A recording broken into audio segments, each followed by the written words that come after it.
Hey Gemini, welcome to Sweet Tea Astrology and Tarot. My name is Erica. How are you doing? I hope you're well. Why don't you set a spell so we can talk about the stars? At the very beginning of November, the sun will be in Scorpio. That is your 6th house. That is the house of work and health, or the competency and skills that you bring to the services that you provide. There's going to be illumination in either your work or your health sector until the sun moves into Sagittarius later on in the month. So take advantage of that now. On November the 8th, if you are in America, go vote. Even if you don't like the options that are presented to you for the presidential candidates, write someone in. There are other things that you have to vote on besides just a presidential candidate. And please do us all a favor and be informed as well. That's all I'm going to say about that. On November the 9th or the 10th, depending on where you live, we'll have Mars, the planet of energy, impulse, and aggression, moving into Aquarius, which is your 9th house. The 9th house represents long-distance trips, adventures, and questing, foreign people, foreign places, foreign things, the study of foreign languages, the study of religion or philosophy, higher education, legal system matters, politics. So yeah, that's a pretty broad house. On the 11th or 12th of November, depending on where you live, we will have Venus, the planet of love, beauty, and harmony, also resources and money, moving into Capricorn, which is your 8th house, and that is the house of other people's money, sexuality, primal or basic and human instincts. It covers transformation, metamorphosis, and rebirth. It covers life, death, and that entire cycle. Yeah, that's a pretty deep house as well. So Venus moving into the house of other people's money, you could be dealing with other people's money, which would be pretty cool. On the 12th or the 13th of the month, depending on where you live, we have Mercury moving into Sagittarius, which is your 7th house. That is the house of your partnerships and how you identify who you are through your relationships with other people. It's also counseling and open enemies. Open enemies are people that you would testify against in a court of law, people that you are openly hostile or have beef with. I also see it as like arguing in an online forum where other people can witness and take part in it, like Facebook, Twitter, Reddit, that sort of thing. Okay, so on the 14th or 15th of the month, depending on where you live, we have a full moon at 22 degrees of Taurus. And this is like the biggest supermoon we've had in 70 years. So it's going to be very bright, very beautiful, very big. Go out and experience it. The Sabian symbol for 22 degrees of Taurus reads, a jewelry shop filled with valuable gems. This is occurring in your 12th house. The 12th house deals with karma, repression, self-limitation, self-undoing. It also deals with secrets that you keep from yourself and others. Also speaks to your dream space. Karma. I don't know if I said that. So the full moon could be illuminating or highlighting an area in your 12th house. And having the full moon illuminating the 12th house is a good thing because it brings light to the darkest house on the wheel. On the 19th or the 20th, depending on where you live, we will have Neptune, the planet of nebulousness, illusion, and imagination, going direct in Pisces. So this will be very out of the fog type energy. This is occurring in your 10th house. The 10th house is your house of career, status, and reputation. William Shakespeare said, all the world is a stage, and I see the 10th house as your stage and how you approach the world and how the world knows you. The 10th house also speaks to destiny and dealing with authorities. This could be authority figures, the authorities, or an authority in their field, like an expert. On the 21st or 22nd, we will have two things happening. The first is the sun moving into Sagittarius, which is your 7th house of partnerships, relationships, identifying who you are with or by the relationships that you take part in. and open enemies and counseling. The other thing that will be occurring is Jupiter in your 5th house and Pluto in your 8th house are going to be blending very well together. And this means that the gifts in your 5th house will blend very well with the things that are going on in the 8th house.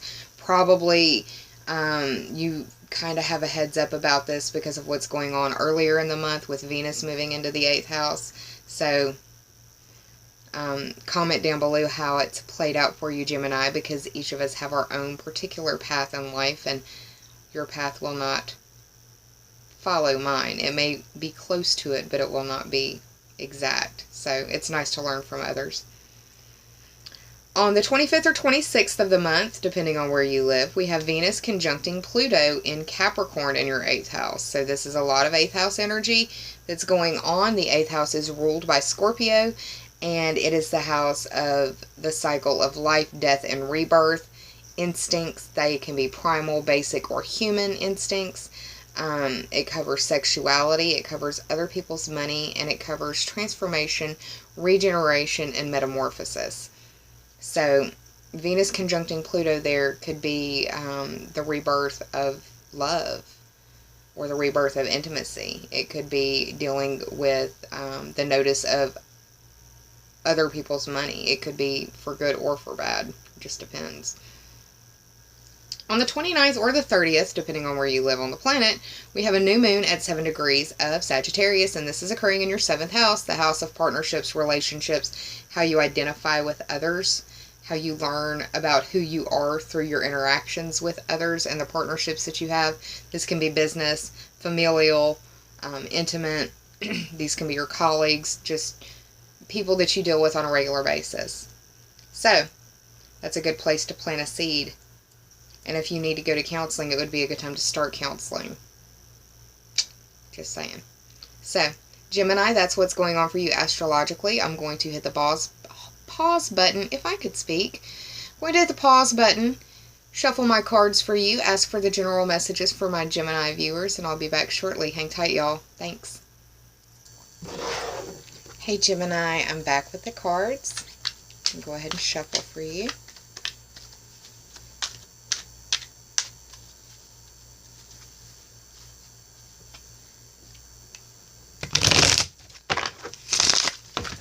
Whoa! Okay. They just flew everywhere, so things may really feel out of your hands. Gonna have to pause to grab the ones that fell on the floor because it was like half the deck. I'll be back, y'all. So I'm back. Gonna give it a couple of more hand shuffles and then gonna cut. I'm not gonna rainbow shuffle it or traditionally shuffle it because, yeah. Alright, you just had a card flip over. That's another signal to go ahead and cut. Alright, I'm going to pull the bottom card to represent the underlying theme or the overarching energy, and I'll pull the top 3 for clarity. Set these up here because I'm going to pull some more cards. Got my Sacred Rebels Oracle deck by Elena Fairchild. The artwork is by Autumn Sky Morrison. I intend on pulling 2 cards for you, one from the top and one from the bottom.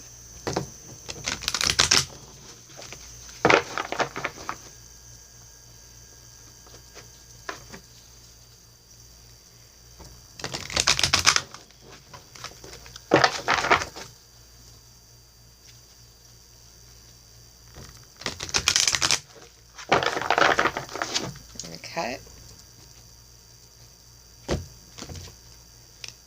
Yeah, you may really feel like stuff is like out of your hands, or you may be trying, I mean, the cards are all over the place for me right now. And I mean, I'm clumsy, but I'm not that clumsy.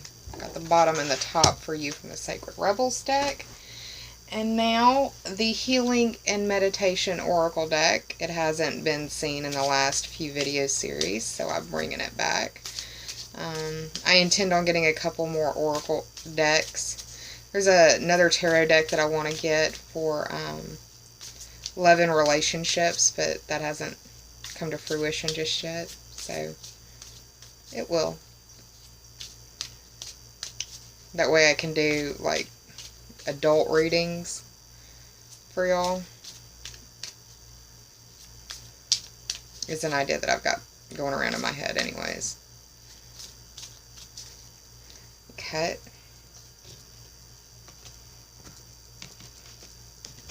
Alright. I'll pull the top and the bottom from this. Okay. Now I'm going to hit pause again so I can flip these cards over, do the math totals really quick, and I'll be back with your story, Gemini. Hang tight. Hey Gemini, I'm back. So the card that popped out while I was shuffling was the Four of Wands in reverse. The 4 represents the 4th house, which is home and family. Home can be where you live or where you consider home to be. Family can be your parents, people you consider parents.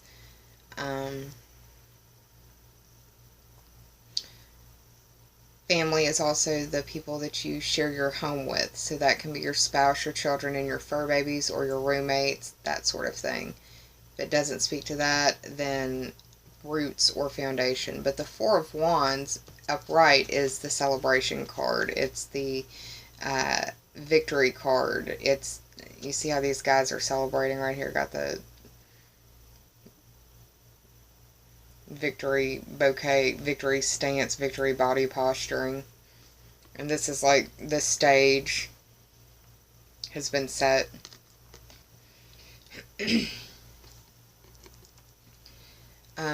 Could be that you're having problems at home or dealing with family. The wands represent fire sign energy. The fire signs are Aries, Leo, and Sagittarius. If you are dealing with a person of that zodiac sign, it could be their sun, their moon, or their rising sign. Just depends. So this was the card that kind of flew out. We'll see how it plays out in telling the story of this. The underlying theme or the overarching energy for the month of November for you, Gemini, is the Hermit in reverse. It is the 9th card in the major arcana. The 9 represents the Sagittarius ruled house of long-distance trips, higher education, the study of religion, philosophy. Sorry, my phone just caught my attention. I've got it on silent, but yeah, it just lit up. So yeah, sorry about that. The study of religion, the study of philosophy, the study of astrology. It's your view of the world expanded. It also speaks to legal system matters and politics. Now, for the Hermit card as a major arcana, the Hermit represents Virgo. You may be dealing with a Virgo, or someone who has strong Virgo energy, or a very analytical individual.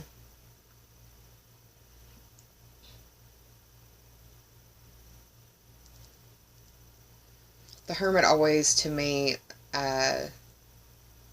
is like they're on a spiritual journey. The fact that it's in reverse could be that you're not agreeing with a person who's on a spiritual journey that may not necessarily mimic or look like something you know or understand.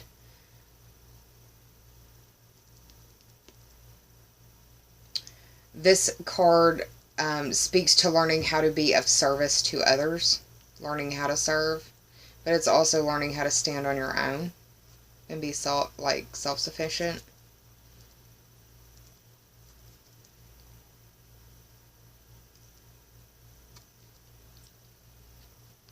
You also may be seeking. You may be asking questions, seeking answers. The first card in the top 3 for clarity is the Ten of Cups in reverse. The 10 speaks to the Capricorn ruled house of career, status, reputation, dealing with authorities and authority figures. This is the happy home, happy life, happy wife, happy kids, happy everything card. The fact that it's in reverse could be that it's coming to an end. The 10 is the end of a cycle.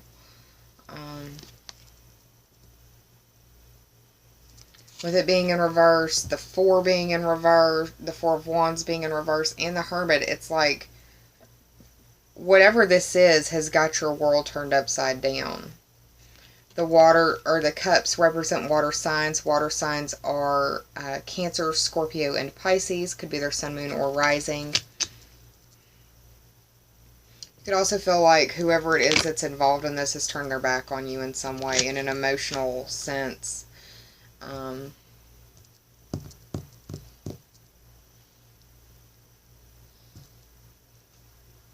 Yeah. The middle card is the Temperance card. This is another major arcana. This is the 14th card of the major arcana. 1 plus 4 is 5. You've got Jupiter in your 5th house, and this is the house of your social life and how you seek your pleasure. It's also the house of where you fall in love and those butterflies that you get in your stomach. It speaks to your creation and creative abilities. Temperance, as a major arcana card, represents Sagittarius, and you've got a lot of Sagittarian energy coming up with the Sun and Mercury and this new moon at the end of the month. So Temperance,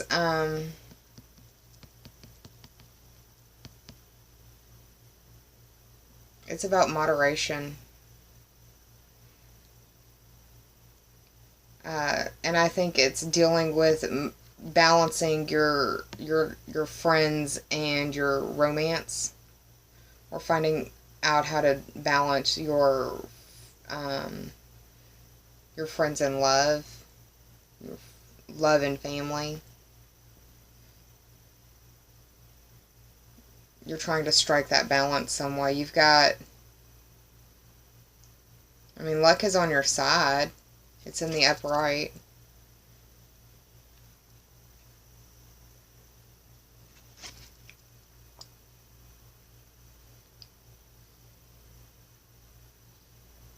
You're protected, but you need to strive for that balance.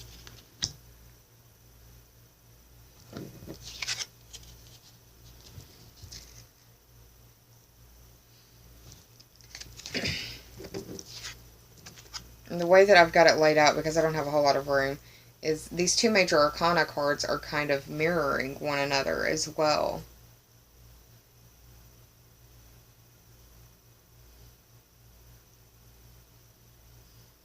You could be dealing with somebody who's feeling kind of bipolar. Up one minute, down the next. That sort of thing. The last card is the Six of Cups. This is the like childhood card, happy childhood, looking back on like fond memories. It's also a karmic card. The 6 represents the 6th house. The sun is in Scorpio, which is in your 6th house right now. That's work and health. That's the Virgo ruled house of work and health. You may not be feeling very well. The Hermit is Virgo. And that's work and health. So, yeah. Because of your work, because of your health, all of these other plans or all of these other things that you wanted to do can't be done or won't be done until later. And you've got to figure out how you're going to balance what you've promised with what you can do. But it doesn't matter. You've put enough good in that it's going to be okay, is what it's looking like to me. Once again, the cups represent water signs. The water signs are Cancer, Scorpio, and Pisces. The cups also stand for things that fill you up emotionally, things that sustain you and make you feel whole, relationships, things that you devote your time to, things that you volunteer for, those types of things. It's having enough and not being concerned about yourself. It's lending a hand when you can. And it may be that you need to ask for help and you don't know how, or you don't want to. The math total on this tarot spread is 39. 3 plus 9 is 12, and that speaks to your 12th house, and that's where you're having a full moon. the full moon in Taurus, 12th house. So that will be illuminated for you in some way. It could be that you are looking over what has gone on and asking questions, reevaluating, seeing things from a different perspective, trying to figure out the balance between what happened and what you wanted to happen, that sort of thing. I pulled 2 oracle cards for you. The first is Release the Dark Wound, Let Love Live. This is the 25th card of the Sacred Rebels Oracle deck. 2 + 5 is 7, which speaks to your 7th house. There's a lot of focus on the 7th house for the month of November for you. Your partnerships, your friendships, your relationships, counseling, open enemies. This card represents being able to release. Release the need for perfection, because there is no such thing as perfection. It's an illusion. Release the hurt that you may have experienced. Strive for progress, not perfection. That's the best way to get to your goal. You need to trust your instincts. The fact that there's a lot of 8th house energy, that does cover instincts as well. So trust your gut, trust your instincts. You need to honor your path. And also speak your truth in love, but also listen and receive what the other person has to say as well. Honor them at least in listening. That's the quickest way to healing.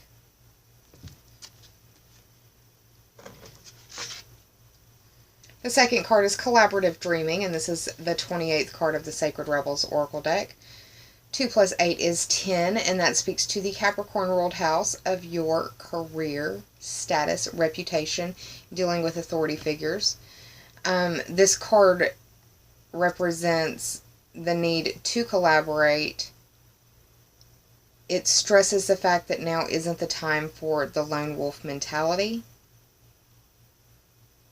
That you need to embrace unconditional love, especially in the group settings that you are put in. Remember that you are stronger together, united, than divided. It also reminds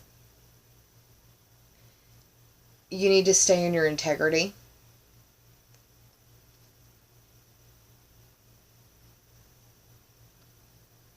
And in doing that, you can embrace unconditional love by staying in your integrity. But this collaboration at work will become much more clear for you mid-month, after the 19th, 20th. Because Neptune will go direct, and that's in your 10th house, in your career. So don't be afraid to collaborate. Don't embrace the lone wolf mentality right now. It's not going to serve you.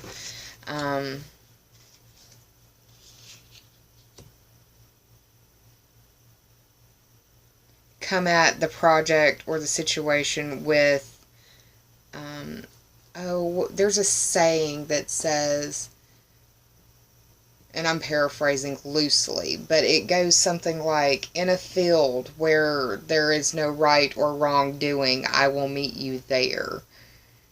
Embrace that sort of mentality of, you're not right, I'm not right, you're not wrong, I'm not wrong, but let's get this done.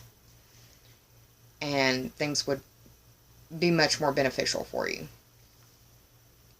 I pulled 2 healing and meditation oracle cards for you. The first is Priorities. Kind of a one for all for one. 3 Musketeers kind of vibe, right? Just by the picture. And also really kind of re-emphasizing the idea of collaboration. Working together. The Priorities card reads, it is much easier to attain happiness and peace of mind if you know what your priorities are, but establishing your priorities is not as easy as it sounds and can require considerable wisdom and self-knowledge.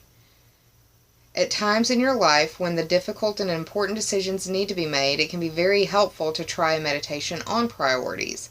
So consider the following in your priority meditation. Let me get to know myself better so that I may make wise decisions. Let me be free of the desire to acquire more material possessions.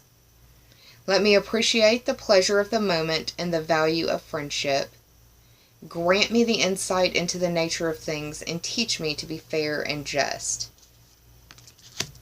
Pretty appropriate for what has been given so far. The second card is Ritual.